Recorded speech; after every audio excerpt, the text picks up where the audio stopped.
আমি অনেক চেষ্টার পরও মা হতে পারছি না, তাই অনেকে আমাকে অনেক আমলের পাশাপাশি তাবিজ ব্যবহার করতে বলছেন, অনেকে কটু কথাও বলেন, কিন্তু আমি খুবই সন্দিহান গুনাহের ব্যাপারে।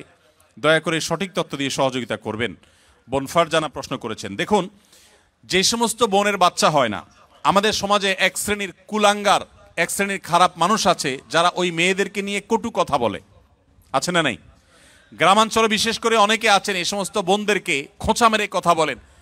সন্তান হওয়া না হওয়া এটা কি পৃথিবীতে কোনো মানুষের হাতে? কোনো মানুষের হাতে? সন্তান দেওয়া বা না দেওয়ার মালিক কে? আল্লাহ তাআলা কোরআনে কারিমে পরিষ্কারভাবে বলেছেন যে আল্লাহ রাব্বুল আলামিন ইয়াহাবু লিমান ইয়াশাউ ইনাসা ওয়া ইয়াহাবু লিমান ইয়াশাউ যুকুর আয়ুযাওয়িজুহুম যুকরান ওয়া ইনাসা। আল্লাহ তাআলা যাকে ইচ্ছা তাকে কন্যা দেন, তাকে যাকে ইচ্ছা তাকে ছেলে দেন। কাউকে আল্লাহ তাআলা দুইটাই দেন, কাউকে আল্লাহ কিছুই দেন না। এটা সম্পূর্ণ আল্লাহর ইখতিয়ার। অতএব এই কারণে যদি কোনো মেয়েকে বা কোনো ছেলেকে কেউ দোষারোপ করে, সে আল্লাহর কাছে কবিরা গুনাহে লিপ্ত আসামি। যদি সে মুখে দাঁড়িয়ে থাকে, সে যদি হাজী সাহেবও থাকে, সে যদি মসজিদের সভাপতি সেক্রেটারি হয়, সে যদি আলেম ইমাম সাহেবও হয়, তারপরে সে আল্লাহর কাছে অপরাধী এবং ক্রিমিনাল, বিকজ সে একজন নির্দোষ মানুষকে সে দোষ দেওয়ার চেষ্টা করেছে। এজন্য খবরদার, সন্তান হয় না, সব ছেলে হয় অথবা সব মেয়ে হয়, এজন্য মেয়েদেরকে অথবা ছেলেদেরকে কাউকে কোনো দোষ দেওয়া যাবে না। এটা সম্পূর্ণ আল্লাহর ফয়সালা। এর পাশাপাশি বোন যেটি জানতে চেয়েছেন যে সন্তান না হওয়ার জন্য আপনাকে বিভিন্ন আমলের কথা বলেন। বিভিন্ন আমল আপনি করতে পারেন। কোরআনে কারিমে বিভিন্ন আয়াত আছে, যে আয়াতগুলো আমল করার মাধ্যমে, পাঠ করার মাধ্যমে, সেগুলো পড়ে পানিতে ফু দিয়ে খাওয়ার মাধ্যমে বিভিন্নভাবে সন্তান আল্লাহ তাআলা দান করেছেন। বিশেষ করে আমি আপনাকে কোরআনের আমলের কথা বলতে চাই। আপনারা জানেন আল্লাহ নবী ইব্রাহিম আলাইহিস সালাম, তাকে আল্লাহ তাআলা বার্ধক্যে সন্তান দিয়েছেন, বৃদ্ধ বয়সে সন্তান দিয়েছেন। আল্লাহর আরেক নবী জাকারিয়া আলাইহিস সালামকে আল্লাহ তাআলা বৃদ্ধ বয়সে সন্তান দিয়েছেন, যে বয়সে সন্তানের আশাই তারা ছেড়ে দিয়েছিলেন, নিরাশ হয়ে গেছেন যে এই বয়সে সন্তান হবে না। ঠিক তখন আল্লাহ তাআলা অলৌকিকভাবে সন্তান দিয়েছেন। তারা আল্লাহর কাছে সন্তান চেয়ে দোয়া করেছেন। সেই দোয়াগুলো আপনিও করতে পারেন, স্বামী স্ত্রী উভয় নিয়মিত করতে পারেন। তার ভিতরে একটা দোয়া হলো রব্বি হাবলি মিনাস সলিহিন, আল্লাহ আপনি আমাকে নেক সন্তান দান করেন। এই দোয়া বেশি বেশি পাঠ করবেন। এমনকি যাদের সন্তান আছে, আবারও সন্তান হবে সে আশা রাখেন, আপনিও আল্লাহর কাছে দোয়া করবেন, রব্বি হাবলি মিনাস সলিহিন। আমার সাথে বলেন সবাই, রব্বি হাবলি মিনাস সলিহিন। এর অর্থ হলো, হে আল্লাহ আপনি আমাকে নেক সন্তান দান করেন। মনে রাখবেন, আপনার ছেলে মেয়ে, আপনার সন্তান সন্ততি যদি নেক হয়, আল্লাহ ভীরু হয়, তাদের মধ্যে যদি আল্লাহর ভয় থাকে, তাহলে সেক্ষেত্রে এই সন্তান আপনার জন্য সবচেয়ে বেশি উপভোগ্য হবে, আপনার দুনিয়ার জীবনকে জান্নাতে পরিণত করবে, আখিরাত তো আছেই। এই জন্য নেক সন্তান আল্লাহর কাছে সবসময় কামনা করবেন। সন্তান যদি অমানুষ হয়, এর চাইতে বড় দুর্ভাগ্যের আর কিছু হতে। আমি জাপানে গিয়েছি, সেখানে দেখেছি, এখানকার কালচারও আপনারা আমার চাইতে আরো ভালো জানেন। অনেকেই আছেন একটা কুকুর সাথে নিয়ে তাদের দিন যাপন করে, আছে না নাই? আপনাদের চোখের মধ্যে পড়ে কি পড়ে না? বৃদ্ধ বয়সে একজন মানুষ একটা কুকুরের বাচ্চা, কুকুরের একটা ছানাকে নিয়ে তার দিন রাত সে পার করে দেয়, তার সবকিছু সে শেষ করে দেয় শুধু একটা কুকুরের বাচ্চাকে সাথে নিয়ে। এই জিনিসটা কি আমাদের জন্য খুব কাঙ্ক্ষিত না অনাকাঙ্ক্ষিত বলেন তো? এটা কি কাঙ্ক্ষিত? এরা কেন এরকম করে? কারণ ওই যে সন্তান সন্ততি নাতিপুতি তাদেরকে হাতের কাছে পায় না। মানুষ আদর করতে পারলে কেউ তো আর পশু আদর করে থাকতো না ভাইরা আমার।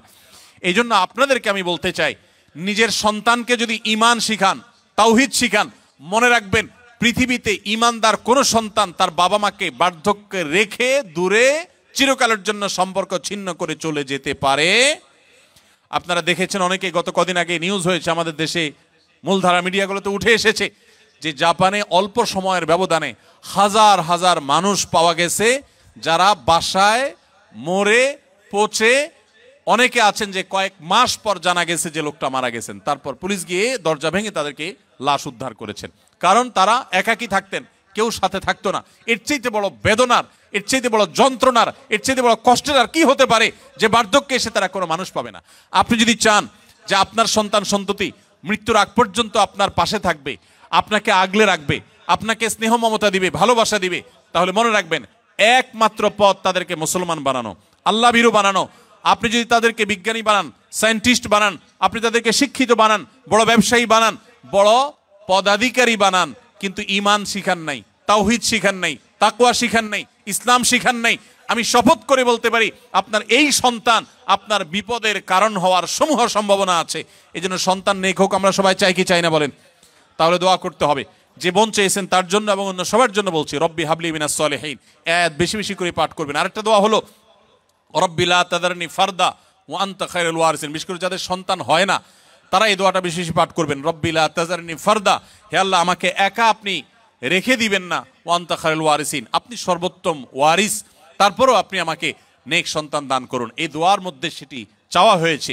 অতএব রব্বি লা তাজারনি ফারদা ওয়া আনতা খায়রুল ওয়ারিসিন এই দোয়া পাঠ করবেন ইনশাআল্লাহ তাআলা। এর বাইরেও আরো বহু দোয়া আছে, রব্বি হাবলি মিন লাদুনকা যুররিয়াতান তাইয়্যিবা, রব্বি হাবলি মিন লাদুনকা যুররিয়াতান তাইয়্যিবা, আল্লাহ আপনার পক্ষ থেকে আপনি আমাকে পবিত্র এবং ভালো সন্তান দান করেন।